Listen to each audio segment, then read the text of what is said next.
I'm excited as tomorrow is the big day. I know you're excited. At issue tonight, the eve of the New Hampshire primary, just two leading Republicans remain. It is Donald Trump versus Nikki Haley. Can she pull off the upset? Ron DeSantis has dropped out of the race, of course. Could that have a major impact on the primary's results? What our exclusive poll conducted after DeSantis' decision shows us. Plus, dirty politics. Your vote makes a difference in November, not this Tuesday. Voter suppression already in full swing. A robocall from what sounds like President Biden tells recipients not to vote tomorrow. And it's led to a criminal investigation. What state election officials are telling us about it at issue starts right now.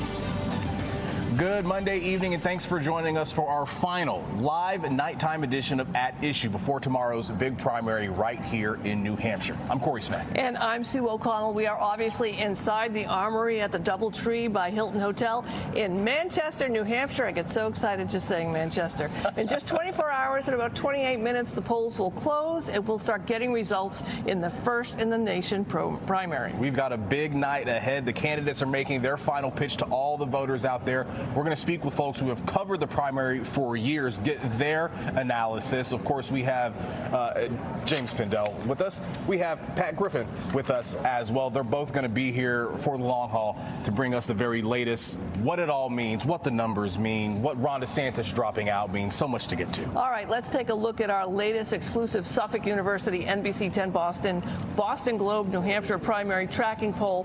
Former President Donald Trump gaining 2 percentage points from yesterday to 57%. Nikki Haley also picked up 2 percentage points. She's up to 38%, so no real bump for her with Ron DeSantis headed on home to Florida. 2% of voters out there said their first choice is someone else, and 2% remain undecided. Of course, the only poll that really matters is tomorrow when New Hampshire votes. Heading to the poll, At Issue has team coverage from the campaign trail. Our Matt Pritchard has more on that phony robocall that some New Hampshire residents received. But our Bianca Beltran is tracking the Nikki Haley campaign for us in Salem.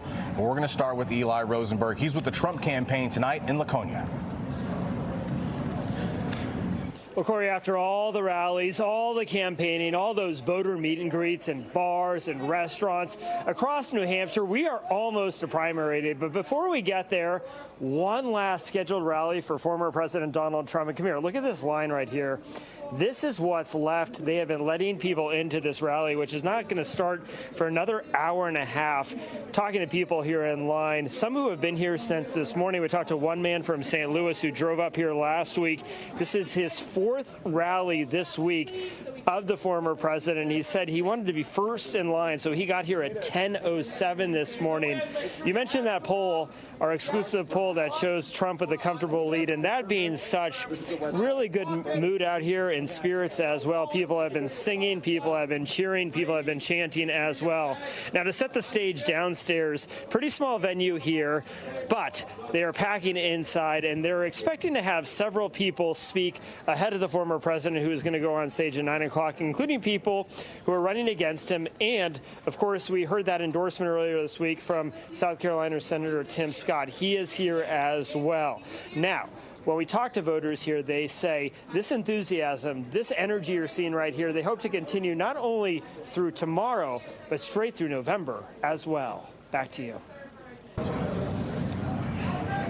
All right, Eli Rosenberg, we appreciate it. Let's go and turn things over now to our Bianca Beltran. She's in Salem for us covering the Nikki Haley campaign. A very busy Monday night for Nikki Haley, Bianca. She's got a lot of catching up to do, hoping to persuade those last-minute voters. What are you hearing? And this was her 5th event of the day. As you can see behind me, hotel staff quick to pack up, but this room was packed with several people in the lobby as an overflow area, and they heard Nikki Haley pitch herself as the candidate who could win in November against President Joe Biden. Now, she painted a picture of a world on fire in need of a leader who is not followed by chaos. She also took jabs at both President Biden and former President Donald Trump's age. And despite her place in the polls, she said she does not plan on dropping out. Here's what she said in response to those who suggest she bow out of the race. yesterday and today, I've watched the entire media elite yesterday and today say that I should drop out for the good of the country to support Donald Trump. Let me get this straight.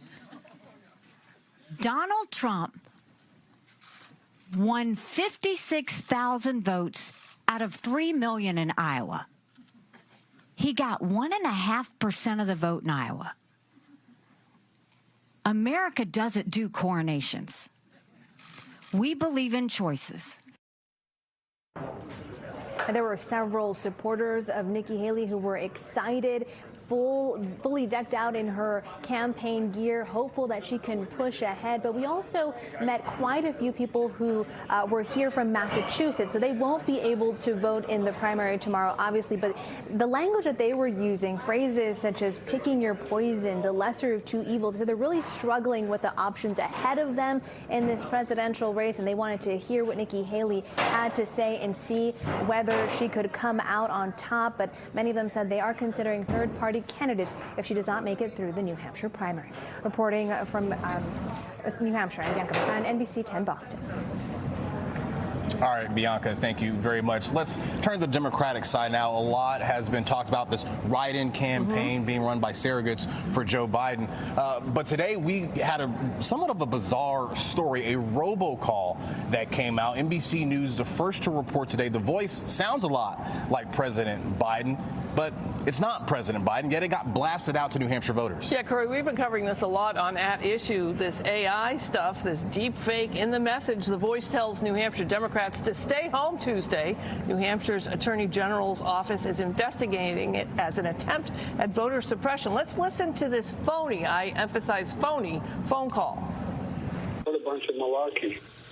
We know the value of voting Democratic when our votes count. It's important that you save your vote for the November election. We'll need your help in electing Democrats up and down the ticket. Voting this Tuesday only enables the Republicans in their quest to elect Donald Trump again. Your vote makes a difference in November, not this Tuesday. Let's go ahead and bring in NBC 10 Boston political reporter Matt Pritchard. He's in New Hampshire with us. Matt, I know you just spoke with New Hampshire's Secretary of State about this. What are you hearing from election officials? Yeah, well, certainly many of them see this as a disturbing and serious situation. Have a phone call like this going out to New Hampshire voters and proclaiming to be President Biden, which, of course, it was not. It's a deep fake AI-generated voice there on the other side of the telephone. And, of course, you have to imagine that election officials are taking it seriously in this moment for this election, but also have concerns about this sort of technology being used in the years ahead as we go through different elections and as technology moves forward. As you mentioned, I got a chance to speak with New Hampshire Secretary of State David Scanlon about this specific issue. Here's what he had to tell me. But what it does is reinforces a kind of a national concern that has been out there about the effect of artificial intelligence and how it might impact elections and campaigns in negative ways. The voters have to take some responsibility too, and understanding the facts and not believing everything they see. And as you mentioned, the Attorney General also taking part in an investigation into this to try to get to the bottom of why this happened, who ultimately did this. The Biden campaign also looking into it. So we haven't heard the last of this, and hopefully they'll be able to get to the root of it and make sure this sort of thing doesn't happen in the years ahead. Corey, Sue. Matt, our exclusive Suffolk University NBC 10 Boston Globe polling has shown that Trump has had a very comfortable and growing lead over Haley, but there's that one X factor that the poll of likely Republican primary may not be catching, and that, of course, is the unenrolled voters. Matt, does the Secretary of State Scanlon have anything to say about those voters and what might happen with them tomorrow? Well, yeah, I mean, unenrolled voters are such a big thing here in New Hampshire. There's so many New Hampshire residents who like to stay in that category so that they can make decisions on a year-by-year basis. We've talked about it a million times. New Hampshire voters, they take their responsibility seriously. They vet these different candidates, and many of them choose to stay in that undeclared category so that they can have a say in all sorts of different things. And as you mentioned, I spoke with Secretary Scanlon about that, and he says there's a good chance that they could skew the numbers in terms of the estimations he was making about turnout late last week. The registrations for the last few election cycles now have shown that the number of Republicans that are registered and the number of Democrats are at near parity. They each represent roughly 30% of the voters on the checklist. And then the largest block of voters are the undeclared voters, 40% in numbers. And depending on the nature of the election, they can move dramatically to one party or the other. We may see that this time if there's a big shift to the Republican primary where most of the action has been. So while much of the talk has been around Donald Trump and Joe Biden about how those two will likely be the nominees in November, this is why we show up in New Hampshire every single election cycle, because of that opportunity for the electorate to come out in favor of a candidate that maybe people haven't thought of or have a shock to the system for the entire country. So we will be watching closely and see what sort of role they play this time around in 2024. Guys? All right, Matt Pritchard live in New Hampshire for us ahead of Tuesday's big primary. Matt, we appreciate it. So let's stick with this AI and politics stuff, because this is something that you and I have talked before about on that issue. And we heard that there may be concerns of something like this happening. Yeah, and first of all, Corey, people have been sending out mailers and fake brochures since as long as there have been elections, right? But this is different. And we heard from an expert in the field, Joan Donovan. She's an assistant professor of journalism at Boston University. She talked to our Mary Marcos about how accessible this technology is right now.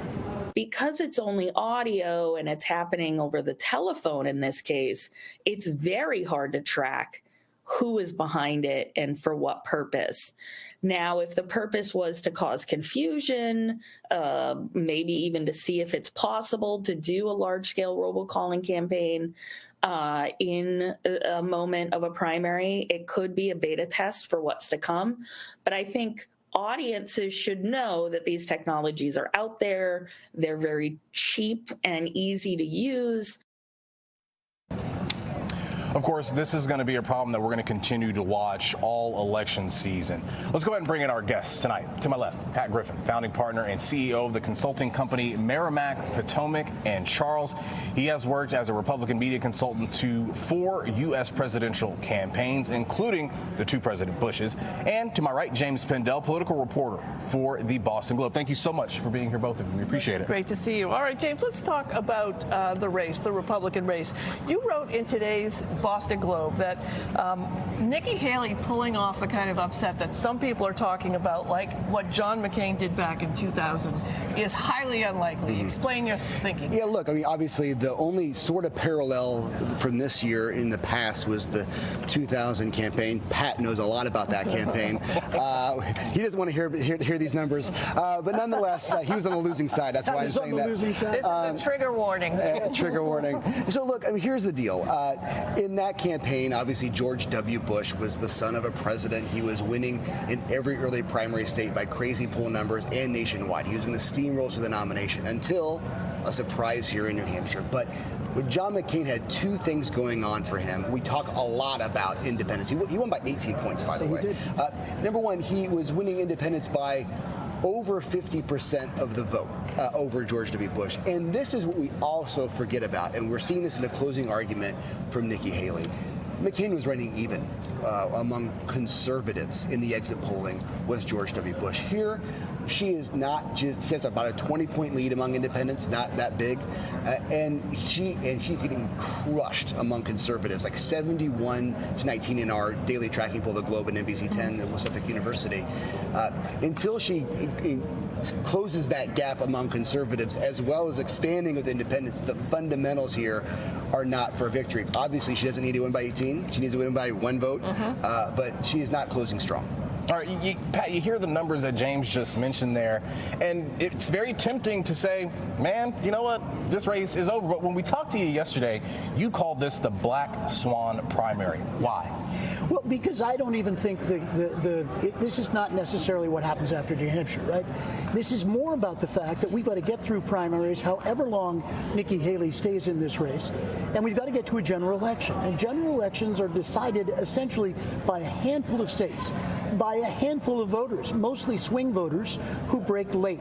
The question we have to ask is, will Donald Trump make it to a general election? What happens in terms of conviction? Forget the idea that all of this legal stuff has gone on. Does he get convicted, and what does that do with the base that James just talked about, that he's so strong with? The other question is, what about Joe Biden? I mean, Joe Biden's cognitive ability and that of Donald Trump have become a major narrative in this campaign. I wonder whether or not in this Black Swan primary general election, Corey, whether either one of those guys sees a convention. And that, to me, is what's so interesting here. If Trump is successful and dispatches of Nikki Haley quickly, which he's apparently claiming he's going to do, and some of the data suggests a 58% showing here in the New Hampshire primary, I don't believe that, number one. And number two, I think that there is an awful lot to this storyline that we have never had to deal with in previous primaries, mostly the health, well-being, and cognitive ability of the two men, at least at this moment, who appear to be the nominees. To that point about cognitive ability, everybody by now has seen the video from Concord at the Trump rally on Friday where he mistook Nikki Haley for Nancy Pelosi when talking about the January 6th insurrection. Nikki Haley sort of made a little bit of a quip about it, sort of laughed about it. But James, when you look at her campaign and you look at the undecided voters that are still out there, the independents, do you think she has missed the opportunity to really go at Donald Trump to make her case? Well, she's missed the opportunity to really be the underdog and to fight for a campaign the way that New Hampshire responds. Look, she just closed her last rally tonight in Salem. The event was 34 minutes long. Okay, this is her second event of the day. Then she pours beer or hangs out and goes to a restaurant. Those are some iconic images, and she's trying to do that. But this is not how you fight. This moment is not, she's playing it safe and she's playing it careful. She messed up, obviously, on the slavery question. She messed up later on with the Iowa, New Hampshire thing, and she's playing it safe. This is not a safe moment if you or her in this far behind. This is remove your goalie from the goal and let's go, throw everything at it. Maybe you make mistakes. She doesn't take questions. This is not a campaign that is really going for it on all cylinders. And I think, excuse me one second, but James makes a good point. That's a fundamental difference between what allowed John McCain to catch on here versus George W. Bush. We ran, unfortunately, an imperial campaign. No questions, not too many debates. Get in the bus and don't let too many press around. McCain did just the opposite, engage voters early and often. You know, one of the things, we won't know if she's doing it right until it's all over, right? Then we'll be able to say that was the right thing to do, the wrong thing to do. But one thing that's being predicted is the number of voters turning out for this Republican primary. The Secretary of State, Dave Scanlon, says it could break a record. What does that mean for the candidates? Well, that should be a good thing for a challenger, right? You want people to come out. The problem with Trump, and I think we talked about this when we were together on Sunday, Trump has managed to put himself in this campaign as both the protest candidate, the anti-establishment candidate, and the establishment candidate. He's the sitting president and titular head of this party. This is Trump's party. It's very, very hard, and all of these folks have found it very, very difficult to challenge Trump. None of them have done it. Christie did it, and it got him a one-way bus ticket back to New Jersey. That hasn't worked so far, and everybody has been unwilling, including Nikki Haley, to really go after Trump. So my concern here is that no one has really addressed the elephant in the room, if you will, Trump's fitness to be president, his cognitive ability, and what he means to the future of the Democratic Republic, which, to me, as a Republican, is something I wish my party cared a little more about. All right, we're going to have to leave it there for now, but Pat, James, do not go anywhere. Our coverage of the New Hampshire primary continues when a live edition of At Issue returns. What if New Hampshire's first in the nation primary isn't first next time around? We'll talk about that. And everyone on the campaign trail in New Hampshire, everyone is. You know who else is? Bigfoot. We're going to show you one of the more amusing ads in recent days and show you who Bigfoot is on the lookout for. Stay with us.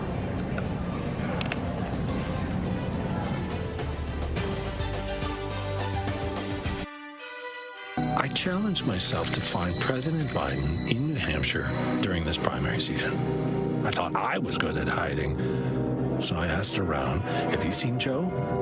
I mean, how can you have tens of thousands of people looking for you all the time and not one person find you? I looked for him everywhere, even the Democratic primary debate. No Joe.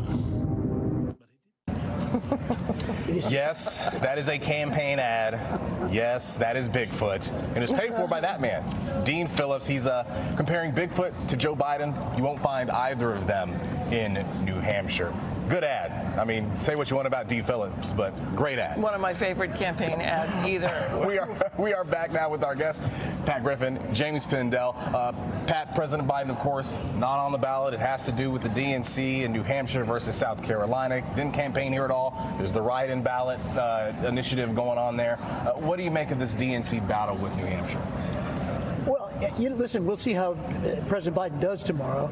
I think picking a fight with a state with the tradition this state has had is very bad box office, number one.